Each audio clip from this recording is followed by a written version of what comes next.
Hi everyone, this is Dormel, and this is episode number 2 of my journey with alopecia. Kind of wanted to come to you today and just keep talking to you about being transparent and being open about what you kind of go through. One of the things you'll notice is I wrap my head. Oh my gosh, I have discovered all kind of head wraps and styles to try to feel very feminine and cute, and I'm a big girl who likes to be glamorous, and not having the hair, oh my god, that makes me feel so not glamorous. And so I am really good about finding styles, finding wigs, finding head wraps, doing things to cover my head that gives me this sense of wow and wonder and whimsy and fun and sexy and all of that. And one of the things I have to really shout out and appreciate is my husband has always been so supportive through this whole process of me taking my hair all the way down to the scalp, having patches and all that kind of stuff going on with my hair. He's been very supportive of that, not ever made me feel like I wasn't a beautiful woman. It's just usually the person that's the most critical of this going through this process is you, it's yourself. And for me, yes, that's me. I am so hypercritical of it.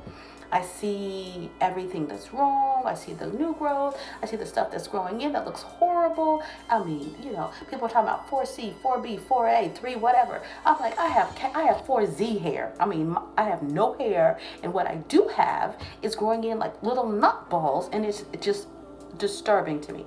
So this is like how you really deal with yourself. How do you look at yourself and see yourself really beautifully? And for some of you, you may never become so out there where you want to just be out and have your hair out in public with nothing. You want to just have your naked head. And if you're not, that's okay. That's okay, because this journey I've gone through, I haven't been able to do that consistently. I have not been able just to go to work without something on my head. No, I'm not there yet. And I may never be there yet again.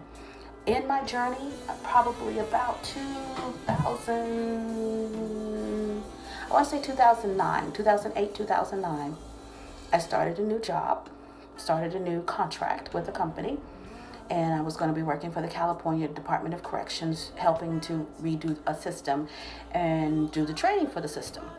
And I went to work most of the time with wigs, beautiful wigs, gorgeous wigs. Had my hair pulled underneath, braided or whatever, and wore my wigs. Well, the Lord pressed on me to cut my hair all the way off, that I needed to start from scratch. And so I did. I cut it all the way off.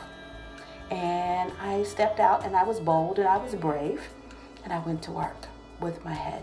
I had my makeup on. My face was beat. You know what my daughter said? She said it was slayed to the gods. It was slayed. Makeup, earrings. Baby, I had on jewelry. Had earrings, necklace, gorgeous. This, gorgeous. This, not so gorgeous. They didn't like it. About a week or two after I had started wearing my head bald, I was called into the office, and I was told I wasn't going to be a good fit for the project. California is an at-will state. So, at their will, they let me go. So, I was like, okay. And one of my exit interview questions, so I know it wasn't about my work. One of my exit interview questions was, why did you cut your hair off? So when they're asking me that in the exit interview, it kind of let me know what the real reason why I wasn't a good fit for the project was. So that, when you're dealing with this and you're dealing with what your brain is saying about how you look without the hair, and then someone comes and makes you escape, makes your hair the reason why they don't want you on a project, those kind of things messes with your self-esteem and who you are. So it took me a long time after that to ever show my head in public. My husband and my kids, they've seen it. They've seen my head. They've seen me without the hair. But anyone outside of my family, no. Going out in public, going to a grocery store, going to the movies, going to dinner, going to church, no. It's difficult. It's scary. It's frightening. This thing of not having hair is very frightening. And so many people look at you a certain way, like, are you a cancer patient? I mean, that's the first thing. They're assuming that you've had breast cancer or some kind of cancer. And I wouldn't wish that on myself for anything. I know people who are survivors, and I know the hard, hard road they've had to survive and to make it. But this thing, this hair thing, it is so ingrained in our psyche, in our person, that we have to have this long, beautiful hair, or hair. It may not be long. You may just be one of those people with short hair, but it's hair. It's your hair. And the industry, there's the wig industry, there's the weave industry. All these beauty industries have made a killing off of us as women because we won't embrace ourselves. And so this is just a little bit of what I've gone through. This is a little bit of who I am. And the reasons why this journey is so important for me is to help me to be bold and brave again, to help someone else to be bold and brave. So yes, I still wear wigs to work. I was punished last time I didn't. And I wrapped my hair, like on the weekends, like I'm going to go to the store in a little bit, so I wrapped my hair. There have been some times I've been really bold and brave, probably usually really, really late at night, where I just go out with my bald head. And I'm grateful for those baby steps that I'm taking. And I hope someone else will take some baby steps as well. But this is episode 2 of my hair journey, of my journey with alopecia. What am I doing right now? Right now, I'm using lots of products. There are tons of different products out there. I can tell you, let me just tell you about the big ones, the ones that are commercially available. Minoxidil, that's the stuff that they had, Rogaine, the minoxidil, that stuff don't work. I remember when it was a prescription, and so I had a prescription for that, which of course was not covered by your health insurance, so I was paying for it out of pocket. I got peach fuzz in some places and nothing in others. So that's a no-go.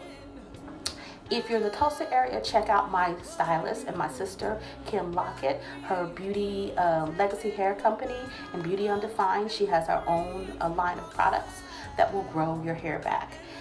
Great products. Great products. I've tried some of them. I haven't tried this particular one.